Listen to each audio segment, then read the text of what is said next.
नमस्कार, आप देख रहे हैं प्रभा साक्षी का साप्ताहिक कार्यक्रम चाय पर समीक्षा। हमारे साथ स्टूडियो में मौजूद हैं प्रभा साक्षी के संपादक नीरज कुमार दुबे जी, जो आज चर्चा करेंगे होने वाले विधानसभा चुनावों पर। दरअसल गुजरात और हिमाचल प्रदेश में विधानसभा चुनाव होने वाले हैं। इससे पहले ही भारतीय जनता पार्टी मध्य प्रदेश और छत्तीसगढ़ को लेकर एक्शन मोड में नजर आ रही है। सर, मेरा आपसे सीधा और सिंपल सा सवाल बस इतना है कि चुनाव गुजरात और हिमाचल प्रदेश में है, लेकिन तैयारियां जोरों शोरों पर मध्य प्रदेश और छत्तीसगढ़ में चल रही हैं। जी, खैर मध्य प्रदेश और छत्तीसगढ़ की जो तैयारी चल रही है उसको हम देख पा रहे हैं, क्योंकि पिछले कुछ दिनों से शिवराज सिंह चौहान लगातार दिल्ली आ रहे हैं। नरोत्तम मिश्रा भी लगातार दिल्ली के दौरे कर रहे हैं, और बल्कि इस बार जब वो आए तो वो शिवराज सिंह चौहान से पहले आ गए थे दिल्ली में। तो ये सब बीजेपी देखिए क्या है कि हर चुनाव को बड़ी गंभीरता के साथ लेती है, चाहे वो नगरपालिका का चुनाव हो, चाहे वो लोकसभा का चुनाव हो। आपने चर्चा की कि गुजरात और हिमाचल में इस साल चुनाव होने हैं। हम आपको बता दें कि गुजरात में बीजेपी अध्यक्ष जेपी नड्डा इस समय वहीं के दौरे पर हैं, और हिमाचल प्रदेश का दौरा वो करके आए हैं। और जहाँ तक बात है, आपने चर्चा की, सवाल आपका है ये है कि जब 2022 के चुनाव की चिंता करें, 2023 की चिंता क्यों कर रहे हैं? तो 23 की भी चिंता बीजेपी इसलिए कर रही है क्योंकि उस समय भी बड़े महत्वपूर्ण चुनाव हैं, और उसके बाद 24 के लोकसभा चुनाव में जाना है बीजेपी को। तो 23 में अगर देख लें तो कर्नाटका में चुनाव है। कर्नाटका में इसकी शायद अप्रैल मई के आसपास चुनाव होने हैं 2023 में। तो कर्नाटका को लेकर भी बीजेपी गंभीर है। अभी जेपी नड्डा वहाँ भी होकर आए हैं। मुख्यमंत्री जो हैं वहाँ के वो दिल्ली आए हुए हैं। मंत्रिमंडल विस्तार को लेकर चर्चा कर सकते हैं, फेरबदल को लेकर चर्चा कर सकते हैं। मध्य प्रदेश और छत्तीसगढ़ का जो सवाल है वो इसलिए महत्वपूर्ण हो जाता है क्योंकि बीजेपी ने जो इससे पिछला विधानसभा चुनाव था 2018 का, उसमें मध्य प्रदेश की सत्ता बहुत कम अंतर से गंवा दी थी जी। और छत्तीसगढ़ की जो सत्ता है वो बहुत शर्मनाक अंतर से गंवा दी थी। तो इन दोनों को लेकर बीजेपी इसलिए गंभीर है क्योंकि देखिए बीजेपी की जो हिंदी बेल्ट की जो ताकत है वो उसको पूरे देश पर शासन करने का इस समय अवसर दे रही है। 2014 से लगातार बीजेपी ने उत्तर प्रदेश को मजबूत किया है। मध्य प्रदेश में ठीक है कि चाहे मध्य प्रदेश की बात कर लें, छत्तीसगढ़ की बात कर लें, दोनों जगहों पर जो लोकसभा की सीटें सर्वाधिक बीजेपी के पास हैं। राजस्थान में भी इन्हीं के मध्य प्रदेश और छत्तीसगढ़ के साथ ही चुनाव होंगे। बीजेपी ने राजस्थान में भी तैयारी शुरू कर दी है। अभी आप देखिए कि जो वसुंधरा राजे हैं लगातार 2-3 बैठकों में भाग लेने यहाँ पर आ चुकी हैं। खुद पार्टी अध्यक्ष भी हाल में वहाँ पर होकर आए हैं। लगातार वहाँ भी तरह तरह की बैठकें चल रही हैं। जो अशोक गहलोत सरकार है उसको घेरने का काम चल रहा है। मध्य प्रदेश में बीजेपी को जो हमने जैसे चर्चा की कि पिछली बार बहुत कम अंतर से बीजेपी वहाँ पे चुनाव हारी थी, तो बीजेपी ने ये देखा कि जो उसकी जो ताकत है, जो खासतौर पर जो ट्राइबल वोटर्स हैं वो उससे छिटके थे पिछली बार चुनाव में। जो उसका अपना अध्ययन है, उस अध्ययन को इस पर भी गौर किया गया कि जो मोदी सरकार की योजनाएं हैं या जो अभी शिवराज सरकार की योजनाएं, क्या उनका लाभ ट्राइबल्स को मिल रहा है, और अगर कहीं कोई कमी है तो उसको कैसे दुरुस्त किया जा सकता है। और मध्य प्रदेश और छत्तीसगढ़ को लेकर देखिए अनुराग जी, इतनी ज़्यादा गंभीर है बीजेपी की अमूमन सारी बैठकें बीजेपी के नए मुख्यालय पर होती हैं, लेकिन छत्तीसगढ़ मध्य प्रदेश के लिए जो बीजेपी की रणनीति बनी है, बैठक हुई है, वो बीजेपी के पुराने कार्यालय 11 अशोक रोड पे हुई है, जहां पर पार्टी की सिर्फ बहुत गंभीर रणनीतिक बैठकें ही होती हैं। तो मध्य प्रदेश और छत्तीसगढ़ की बैठक अगर वहां हुई है, और उस बैठक में जो बीजेपी के नेता तो जुटे ही, और साथ में संघ के जो प्रचारक हैं, जो संघ के समन्वयक हैं अरुण कुमार, वो भी उस बैठक में रहे थे। तो इस बैठक का महत्व इस दृष्टि से समझा जा सकता है। संघ के कार्य की दृष्टि से देखें तो मध्य प्रदेश बहुत मजबूत माना जाता है। मध्य प्रदेश में संघ का बहुत अच्छा प्रभाव है, और संघ ने भी अपना फीडबैक वहां पर दिया है कि कहां कहां पर बीजेपी की कमजोरी है। बीजेपी के अपने जो संगठन मंत्री हैं, सह संगठन मंत्री हैं, उन्होंने भी अपनी रिपोर्ट रखी है। शिवराज सरकार को बताया गया है कि आपको कहां कहां पे काम करने की जरूरत है।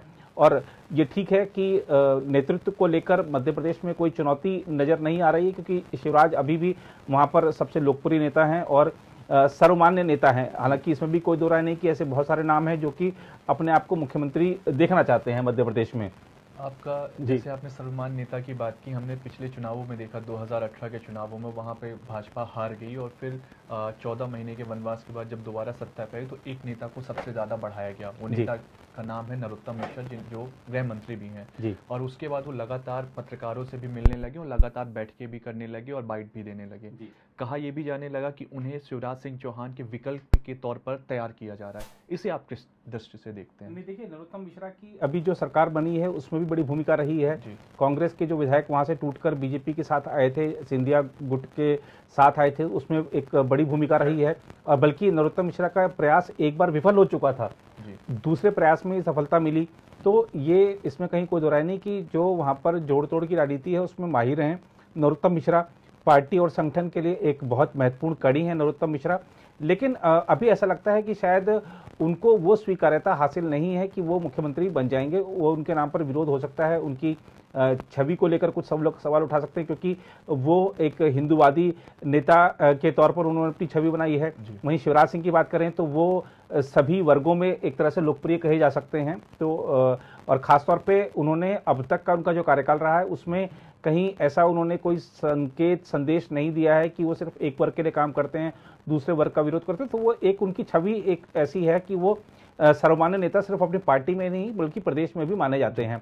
और पिछली बार जब वो कम अंतर से रह गए थे तब भी उनकी लोकप्रियता देखने को मिली थी, क्योंकि जब नई सरकार बन गई कमलनाथ के नेतृत्व में वहां पर, तो शिवराज सिंह चौहान जिस तरह से सड़कों पर एक्टिव रहे, जिस तरह से वो लोगों से संपर्क कर रहे थे, उस समय उनकी लोकप्रियता देखने को मिल रही थी। और अभी हम जब आपसे बात कर रहे हैं तो हमारी नज़र सिर्फ बीजेपी की बैठक पर हुई दिल्ली में, उसी पर हमारी नज़र नहीं रहनी चाहिए, क्योंकि मध्य प्रदेश में बीजेपी ने बिल्कुल एकदम सिरे से काम छेड़ दिया है। और वो आप देखिए कि इस समय 2000 वॉलंटियर्स को बीजेपी प्रशिक्षण दे रही है, जिसमें से लगभग 25,000 तो खाली सोशल मीडिया वॉलंटियर्स हैं, जिनको एक त्रिदेव नाम दिया गया है, जो मंडल स्तर पर कार्यक्रम चल रहा है। तो ये एक बड़ा अभियान लेकर बीजेपी चल रही है कि हमको अपने सोशल मीडिया वॉरियर्स तैयार करने हैं। और सोशल मीडिया का जमाना, डिजिटल मीडिया का जमाना है, उनकी ही सबसे महत्वपूर्ण भूमिका है।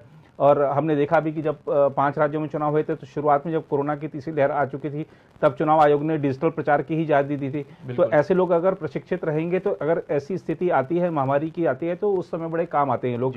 अचानक से किसी को प्रशिक्षण देंगे तो वो बड़ी दिक्कत होती है पॉलिटिकल पार्टीज के लिए। तो बीजेपी ने संगठन स्तर पे काम छेड़ दिया है।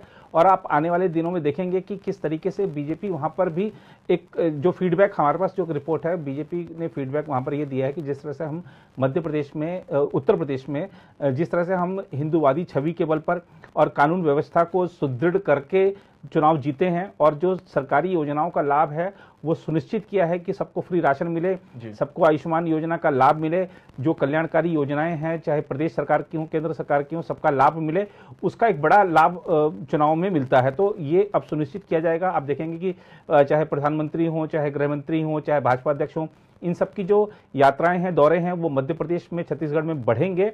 और वहां पर इस बात को सुनिश्चित करने के लिए कि किस तरीके से कानून व्यवस्था सुदृढ़ बनी रहे।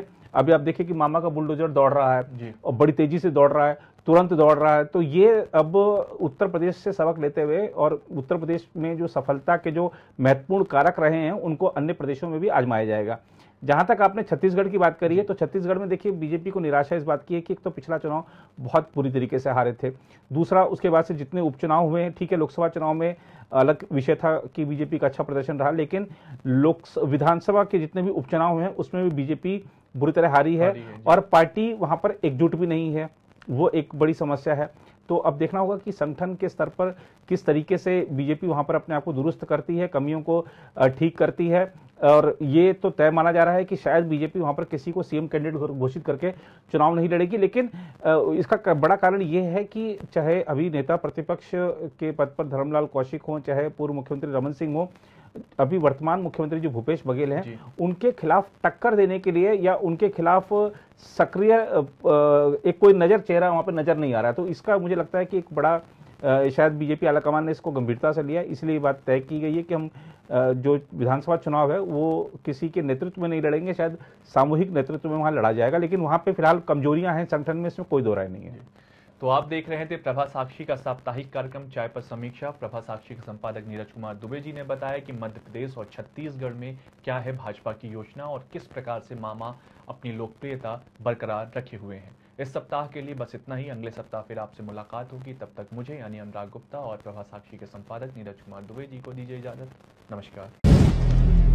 अगर आप भी लेना चाहते हैं देश दुनिया की तमाम जानकारी तो आज ही सब्सक्राइब करें हमारे चैनल को। साथ ही नीचे दिए बेल आइकन को जरूर दबाएं ताकि हर अपडेट आप तक पहुंच सके।